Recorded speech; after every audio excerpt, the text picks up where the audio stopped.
Bismillahirrahmanirrahim. Assalamualaikum warahmatullahi wabarakatuh.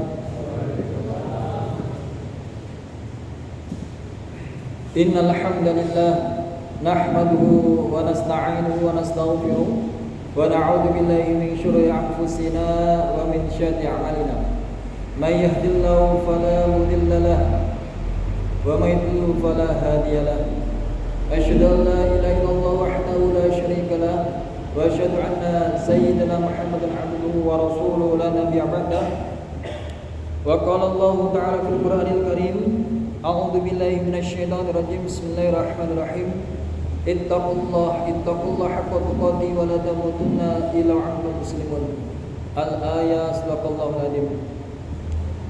Bapak Ibu jamaah Masjid Baitur Rahman yang dimuliakan oleh Allah Subhanahu wa taala, di dalam kesempatan kali ini kita akan berbicara tentang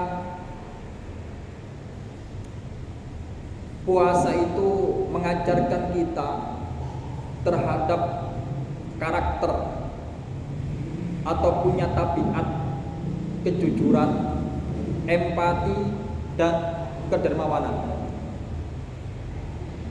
Dalam kesempatan kali ini izinkan kami untuk mengambil rujukan dari salah satu kitab yang ditulis oleh Imam An-Nawawi yang bertajuk Riyadhus Shalihin. Beberapa nanti akan kami sampaikan ayat ataupun hadis yang berkaitan tentang hal demikian itu. Bapak Ibu rahimakumullah, yang pertama adalah puasa itu mengajarkan kepada kita semuanya untuk memiliki karakter atau sifat jujur. Jenengan sedoyo ketika puasa niku sejatinya boten wonten tiyang ingkang ngertos menawi jenengan iki tasik poso. Ibadah puasa itu ibadah yang hanya untuk Allah Subhanahu wa taala. Dan boten wonten tiyang ingkang ngertos senajan jenengan itu sanjang kalau jenengan lagi puasa. Meskipun itu pasangan kita sendiri, suami istri, niku nggih boten ngertos.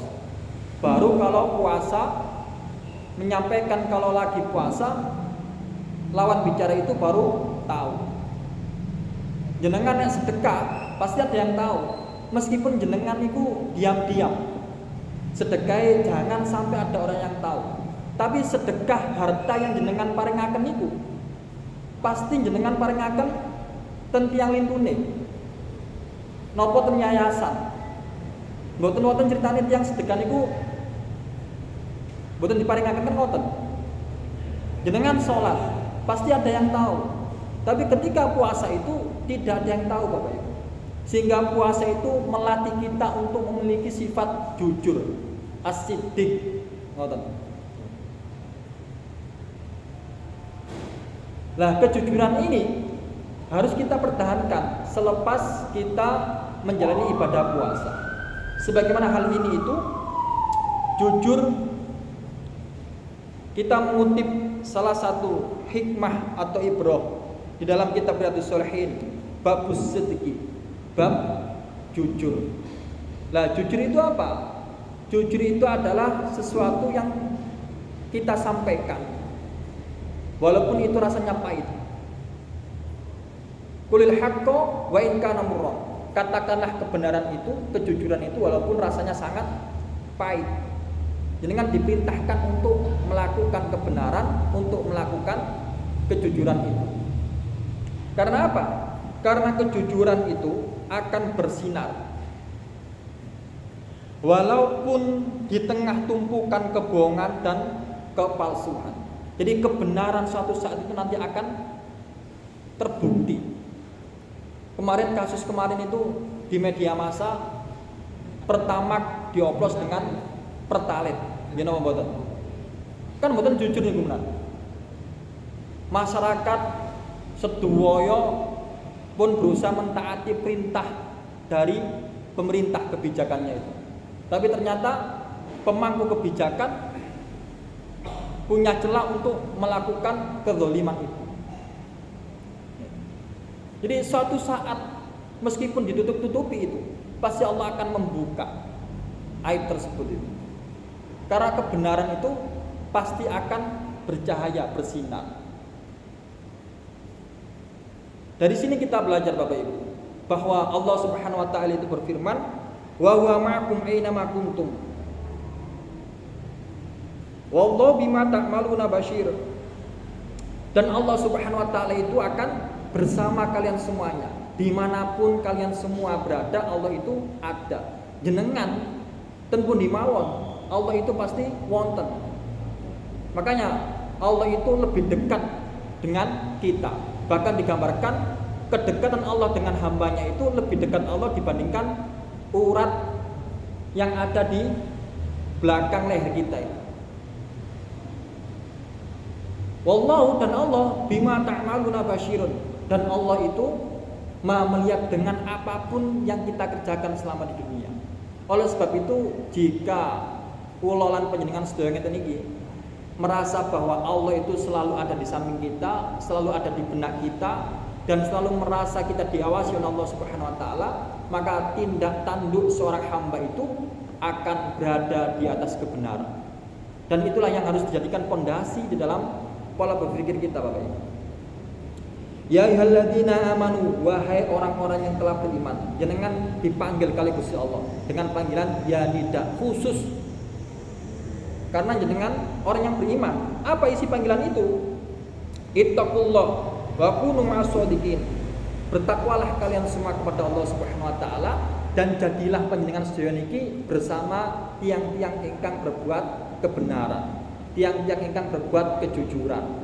Karena kejujuran itu akan mendatangkan yang namanya kebaikan, Bapak Ibu.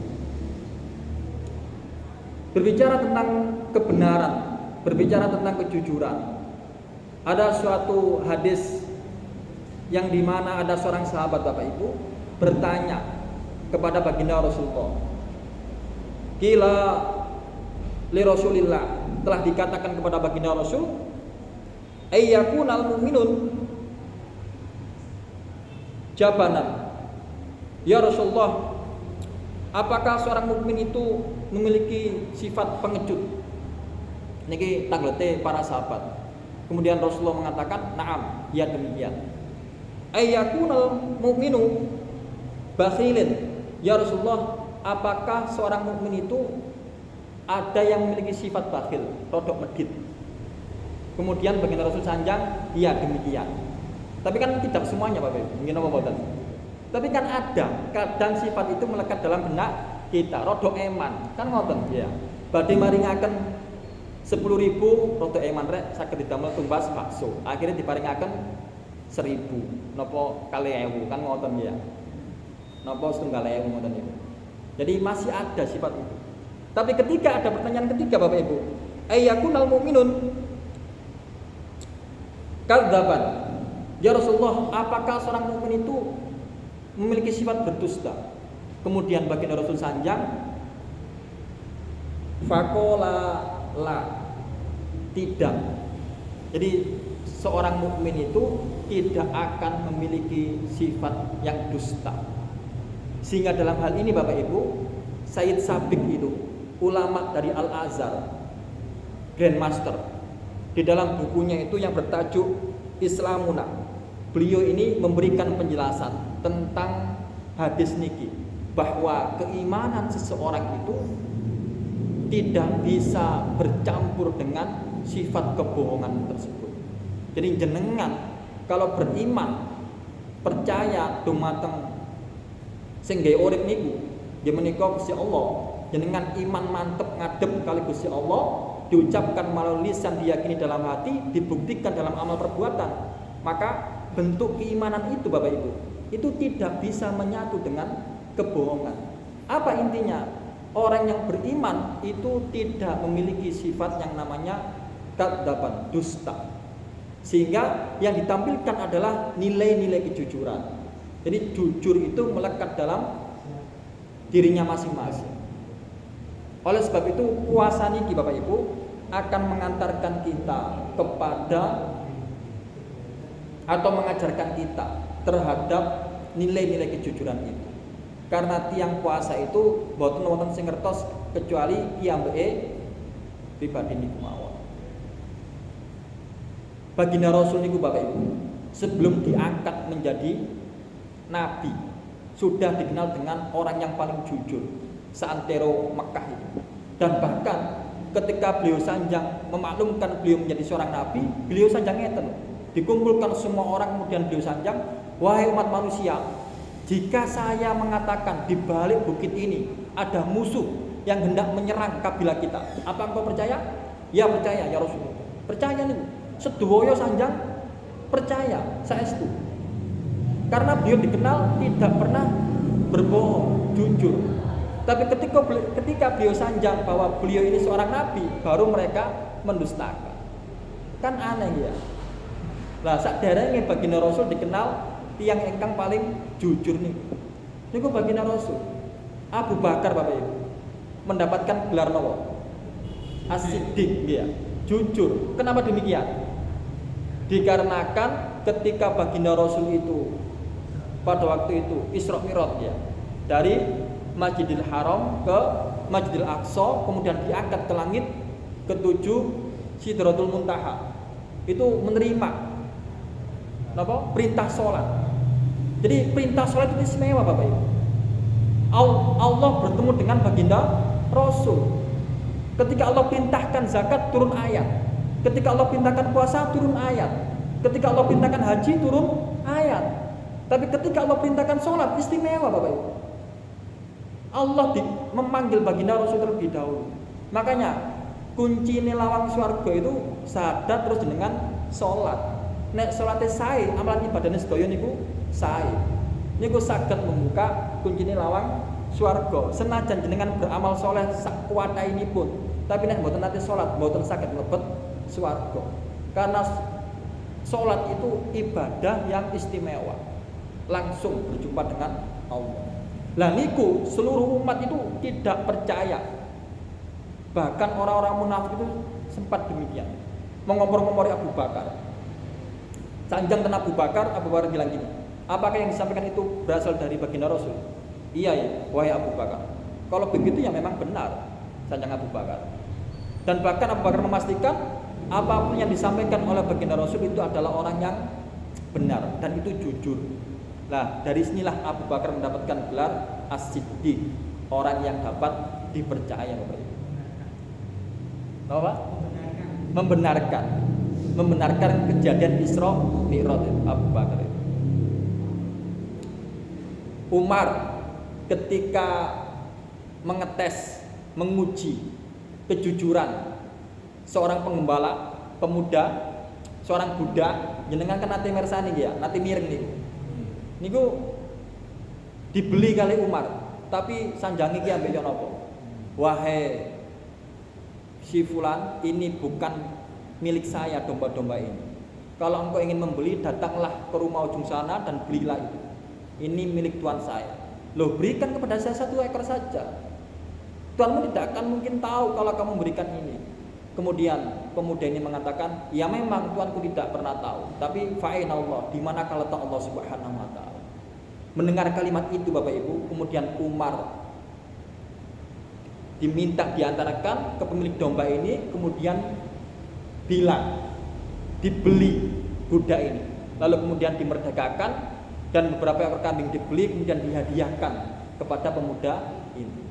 Jadi kejujuran itu akan membawakan kepada keberkahan. Jadi kejujuran yang kita miliki itu mengantarkan pemiliknya kepada keberkahan, ketenangan. Sebagaimana hal ini Bapak Ibu, baginda Rasul bersabda di dalam hadis nomor 55 halaman 33 riwayat At-Tirmidzi, hadisun sahih an Abi Muhammad Al-Hasan ibni Ali ibni Abi Thalib radhiyallahu anhu maqala hafidtu min Rasulillah da'ma yuribuka ila ma la yuribuka. Tinggalkanlah apa-apa yang meragukan terhadap sesuatu yang tidak meragukan. Fa inna sidqa tumakninatun. Maka sesungguhnya kebenaran yang jenengan lakukan, kejujuran yang jenengan tampilkan, itu akan mendatangkan yang namanya ketenangan dalam hidup. Gini mboten. Kemarin saya lihat berita itu, Pak. Ada seorang koruptor perempuan menangis terisak-isak untuk diringankan hukumannya, untuk dibebaskan. Kemudian hakimnya sanjang ngeten, Bu, kami itu juga tidak mau mendolimi orang. Kalau jenengan berbuat kebenaran, tidak mungkin kami hukum. Tapi kalau jenengan berbuat kemungkaran, pasti kami akan hukum. Kemudian ibu sanjang ngeten dengan tangisan yang terisak-isak itu, iya Pak Hakim, saya tahu kalau saya salah, tapi saya Pak Hakim tidak kuat tidur di atas lantai. Tidur di atas lantai tidak kuat, Pak. Saya membayangkan, berarti selama hidup itu tidak pernah susah, Pak. Tidur di atas dipan, spring bed, kasur yang empuk, Pak. Ini tidur di atas lantai itu tidak kuat, Pak. Hanya 3 hari, Pak. Semua fasilitas ditiadakan. Lah kita, Pak, tidur tentu di mawon, oke mawon dia. Bantalan apa? Bantalan kayu. Iya. Nek yang sian bantalan apa? Jompal. Oh, kayu randung dia. Terus tikaran besek ngoten niku ya. Kula teng griya enggak ada klosen, Pak. Nggih pandan niku. Awis niku regane. 100.000 nopo pripun? Kula enggak ada teng griya. Soale sian alit kula tileme ngoten niku. Kali bapak ibuke saged ditumbas ngoten. Baru agak dewasa tumbas kasur ngoten niku, tumbas niki napa? Kapas. Kapas saking napa? Randu nggih ya. Ngoten niku nggih kapuk kapas niku. Terus disulam piyambak, kula tasih eling. Saking mboten saged tumbas kasur, disulam piyambak, didadekno napa? Kasur terus damel tidur sekeluarga. Itu kula tasih menangi, Pak. Toh meskipun mboten sampai menangi bantalan randu niku mboten kula.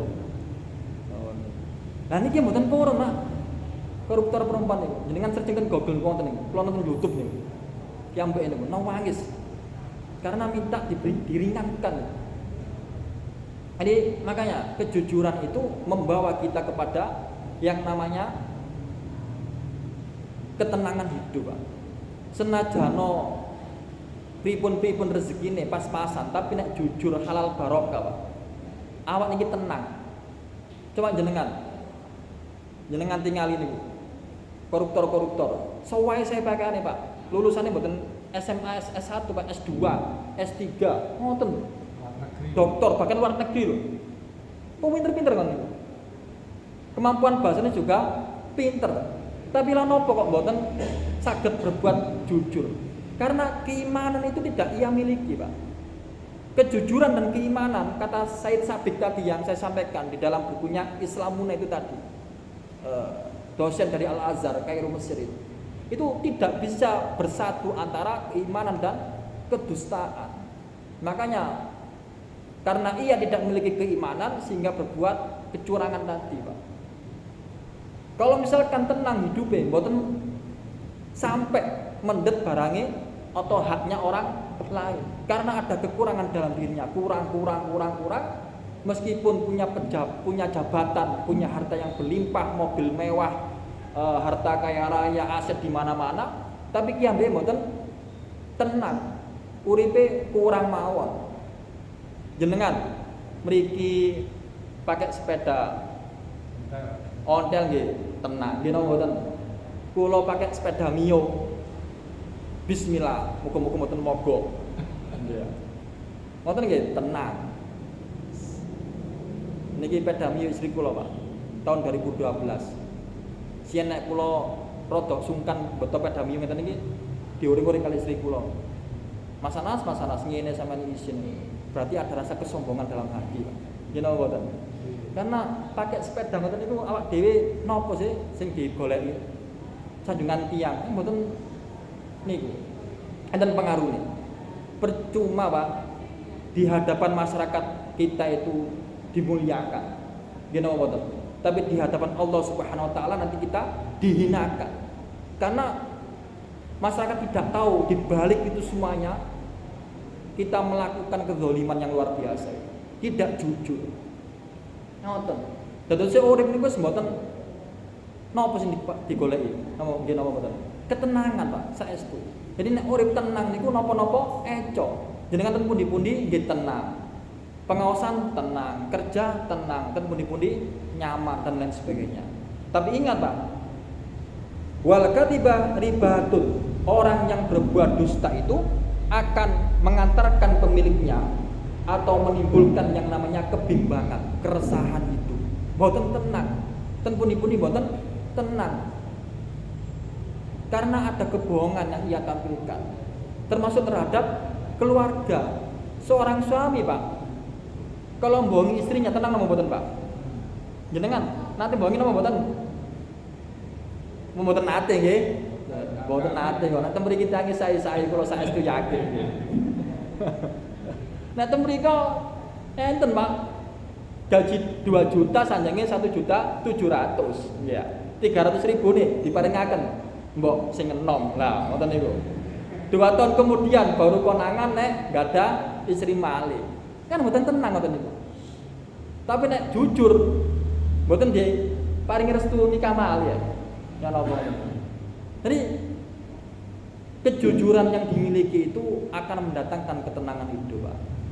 Kedustaan yang kita lakukan akan menjadikan pemiliknya menjadi resah, gelisah dan bimbang karena ia diliputi dengan kesalahan yang sangat luar biasa.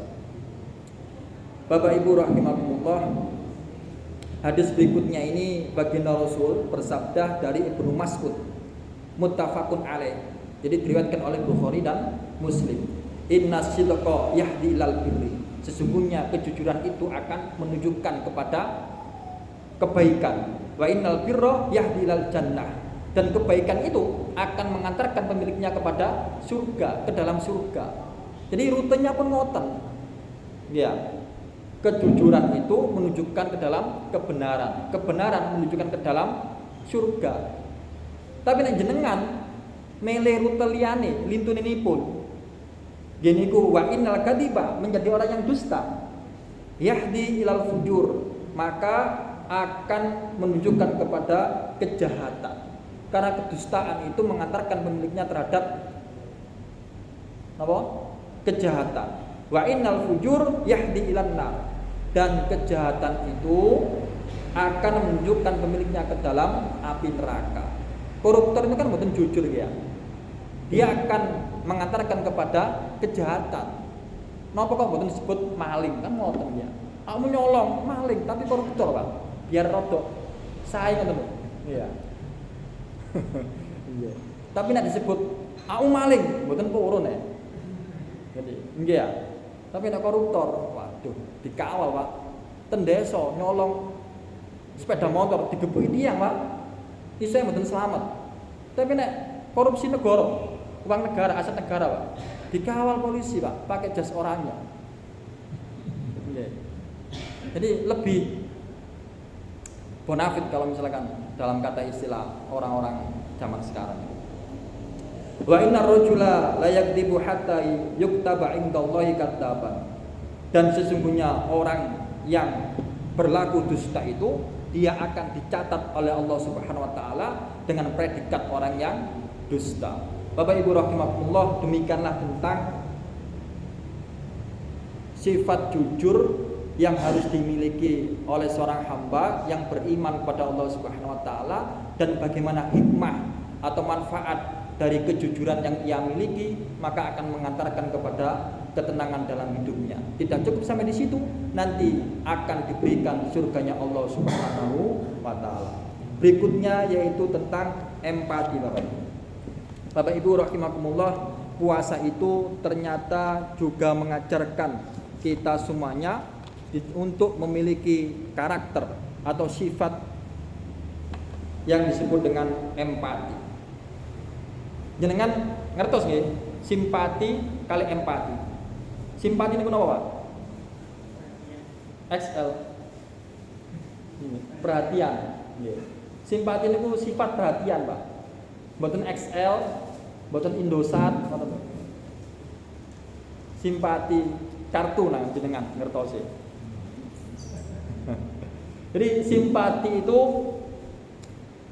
kata masnya perhatian atau kepedulian, menunjukkan kepedulian atau perhatian. Itu simpati. Tapi simpati itu Pak, itu lebih rendah daripada empati. Lah Islam itu mengajarkan empati dibandingkan simpati. Karena empati itu merasakan dan bahkan memahami. Tidak hanya perhatian, tidak hanya merasakan, tapi dia juga memahami. Memahami bahwa saudara kita itu mendapatkan sebuah kesengsaraan hidup. Dan juga ada tindakan nyata ketika saudara kita itu mendapatkan kesulitan. Jadi puasa itu Pak mengajarkan kepada kita semuanya itu rasa empati, rasa kepedulian yang paling tinggi. Tidak hanya memahami, tapi juga ada tindakan nyata. Ini ku empati. Jenengan merasakan kelaparan, jenengan merasakan kesusahan, itu kan rasanya luar biasa Pak. Niki mau kula mboten sahur Pak. Kawanan kula tilem jam 12 kirang. Persiapan materi sedap mboten enten inspirasi ya. Kalau maca Quran terus kula tilem. Jadi kula persiapan iki jam 12 nih mau. Karena nggak ada inspirasi. Ngoten niku karipan Pak kula Pak. Istri kula niki kan lagi hamil Pak. Bapak Ibu minta pandongane nggih. Semoga sehat walafiat sampai lahiran ngoten. Hamil. Kalau hamil itu kan mboten napa-napa mboten puasa. Akhirnya mboten kula larang, mboten kula larang tidak untuk puasa. Wis mboten usah puasa. Karena ki ambek niku nek sore niku pun niki napa? Perut sakit karena kan hamil. Lah ini karena tidak sahur akhirnya mboten niki mboten apa? Mboten puasa. Kula niki nggih mboten sahur. Tapi alhamdulillah kula jamaah salat subuh. Dalam Ramadan niki Pak, kula niki enggak ada target. Niki mboten napa-napa nggih mboten. Buat motivasi kula niki. Selama Ramadan kula tidak meninggalkan salat jamaah, takbir pertama bersama imam. Kula ninggalkan namun 2 kali Pak. Dapat musibah ngantarkan satring abdi kemarin, makanya kula mboten saged pengawasan niku. Niku mobile rusak tengah jalan tol, masuk tol niku. Akhirnya duhur mboten jamaah. Sampai Mojokerto pun dibantu tiang. Mobilnya mboten saged dimasukaken gigi, Pak. Akhirnya diderek. Mboten jamaah salat asar. Niku weman kula. Mboten eman mobilnya karena mboten gadah kula kan. Lan napa kula eman-eman. Eman jamaah niku saesti. Niku namung niku. Kula usahakan pripun-pripun jangan sampai ninggalkan jamaah nek saged. Nah niku.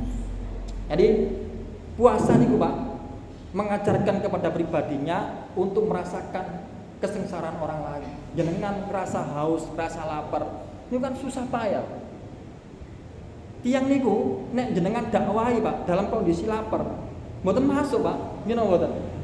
Nggih meskipun jenengan ceramahi Pak, nek lapar mboten masuk Pak. Kecuali poso lho benten malih niku. Kula nate mboten saged nedha.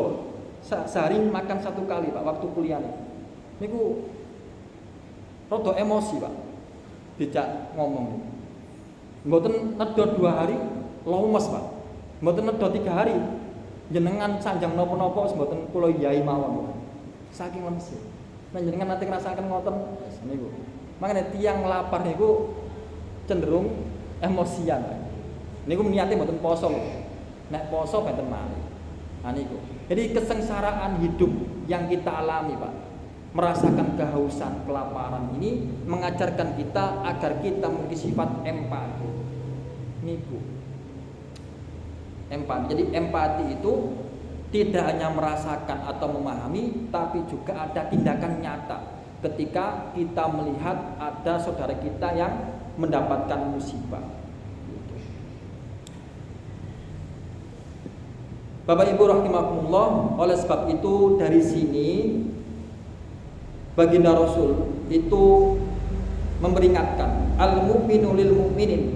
Orang mukmin itu dengan orang mukmin lainnya itu kalbunyani yashuddu ba'duhu ba'don. Seperti bangunan yang saling menguatkan antara satu dengan yang lainnya. Kula kali jenengan, jenengan kali kula itu saling menguatkan, tidak saling menjatuhkan, saling memotivasi, Pak. Tidak untuk meremehkan, tidak untuk mencaci maki, tapi untuk mengingatkan dan membantu kalau ada saudara kita yang kesusahan. Itu pelajaran dari puasa, yaitu rasa empati.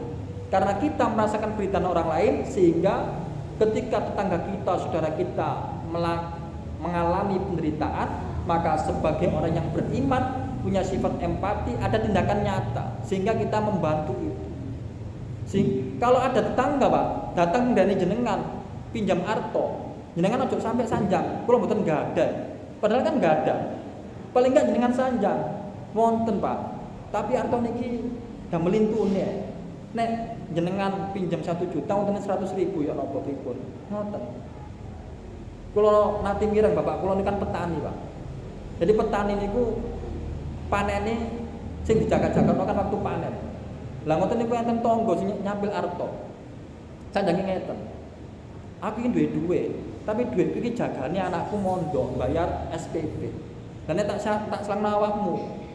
Terus anakku mau bayar opo? Wis lah, selama ono sakone gak apa-apa. Ngoten. Tak selangi tapi bayaran hari itu tanggal itu. Ya akhirnya diparingi sesuai dengan kemampuanmu. Lebih baik jujur Pak, sanjang ngoten. Aja sampai jenengan sanjang mboten gada tapi blonjo ya. Terus kemudian tumbas rasukan sae-sae. Jadi mboten ngoten. Jadi kepedulian kita kepada tetangga itu harus kita wujudkan dalam bentuk nyata. Baginda Rasul Pak, sian nanti kula critono. Baginda Rasul itu setiap hari karena punya rasa empati, setiap pagi itu memberikan makan ya kepada pengemis buta beragama Yahudi di ujung pasar kota Madinah, dan itu dicaci dimaki Pak. Tapi beliau tidak pernah membalas. Orang buta ini, pengemis buta ini baru tahu kalau yang memberikan itu adalah baginda Rasul ketika Abu Bakar datang memberikan suapan nasi, kemudian tidak dihaluskan, kemudian langsung diberikan ke mulutnya. Sama pengemis ini dimuntahkan Pak. Kemudian mengatakan, engkau siapa? Saya adalah orang yang seringkali datang untuk memberikan kamu makan. Tapi pengemis itu mengatakan, tidak. Orang yang memberikan saya makan itu adalah sebelumnya itu dihaluskan terlebih dahulu. Kemudian Abu Bakar mengatakan, orang yang demikian itu adalah baginda Rasulullah. Apakah iya demikian itu baginda Rasul? Kata pengemis buta itu. Padahal selama ini itu saya selalu mencaci maki, menghina dia, mengatakan bahwa dia adalah orang yang gila, mengajarkan agama yang mengada-ngada itu. Akhirnya pengemis buta ini masuk Islam Pak, dengan mengucapkan 2 kalimat syahadat di depan Abu Bakar. Sifat empati baginda Rasul ini Pak, meskipun terhadap orang yang tidak beragama Muslim atau beragama Islam, orang non Muslim Pak, itu dicontoh oleh Abu Bakar. Abu Bakar itu selepas ini punya kebiasaan Pak. Dia ini berkunjung kepada seorang perempuan janda dan sudah tua dan mengalami kebutaan. Kemudian kejadian itu diintip Pak oleh Umar bin Khattab. Apa yang dilakukan Abu Bakar di rumah itu? Ternyata Abu Bakar ini ngresi griyane perempuan itu mau, kemudian memasakkan. Terus kemudian Umar mengatakan kepada Abu Bakar, dan Abu Bakar tidak menjawab sepatah kata pun Pak. Sampai Umar mengatakan, wahai Abu Bakar, perbuatanmu yang seperti ini itu akan memberatkan khalifah setelahnya. Ngoten. Rasa empati Pak, kepedulian. Akhirnya Umar ketika menjabat menjadi seorang khalifah, Umar juga melakukan hal yang demikian. Sidak, sonten-sonten, dalu-dalu ini. Akhirnya di tengah perjalanan ia melakukan ekspansi itu, sidak itu, mendengarkan ada seorang perempuan yang memasak, kemudian membiarkan anaknya menangis terisak-isak. Kemudian ia datangi perempuan ini, terus ia bertanya, wahai ibu, kenapa engkau biarkan putramu itu menangis yang masih kecil ini? Wahai Amirul Mukminin, putraku ini lagi kelaparan, lagi lapar. Saya ini sedang masak. Loh, kenapa tidak engkau hidangkan masakan itu? Kemudian dibuka Pak, pancine niku yang dimasak apa? Watu, iya. Yang dimasak watu. Ibunya ini mempraktekkan dirinya itu memasak Pak. Yang dimasak itu batu di dalam pancinya niku lho. Niku watu, agar anak itu sampai lelah menangis kemudian tertidur sampai segitunya. Akhirnya Umar Pak bangsul malih ten kediamane, mengambil gandum, kemudian diangkat. Kemudian ajudan ini sanjang ngeten, wahai mukminin, biar saya yang mengangkat itu. Kemudian Umar mengatakan, apakah engkau mau menanggung dosaku di hadapan Allah Subhanahu Wa Taala atas pertanggungjawabanku mengabaikan rakyatku ini? Akhirnya Umar Pak yang membawa gandum ngoten niku. Kemudian dibagi-bagikan. Sian mboten wonten YouTube Pak, mboten wonten HP media massa saniki. Wonten Pak. Beton apa difoto. Lah kula ngeten iki kula rekam nggih ya. Wonten-wonten kula masukkan YouTube. Nggih ya. Mboten napa-napa. Suatu saat kalau kula meninggal Pak, ini jadikan jejak sejarah saya tunjukkan kepada anak saya. Biar ada amalan jariah. Orang mendengarkan penjelasan kula kiam ngeten iki paling enggak ada 1 2 3 poin yang bisa diambil pelajaran. Kadang kula kirimaken ten Pak Ari, Pak Sartono.